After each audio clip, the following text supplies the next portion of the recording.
How to lock Instagram profile picture.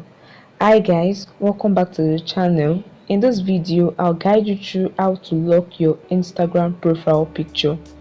Although your Instagram profile picture is public and visible to everyone who visits your profile, even if your account is private, people can just come to your profile, view your profile picture, and even zoom it.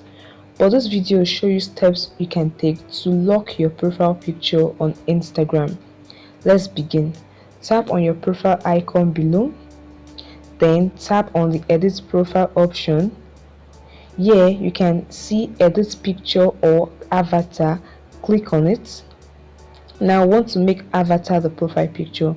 If you don't have an avatar, you have to create it. It's very simple. Instagram will guide you on how to do this. After you've created your avatar, click on avatar. Click on the avatar there, then click on add to profile picture. You want to add avatar to your profile picture, so you toggle the switch on to add avatar to your profile picture, and this will help you lock your profile picture on Instagram. I hope this video helped you. Hit the like button and subscribe to get more useful content like this. See you in the next video.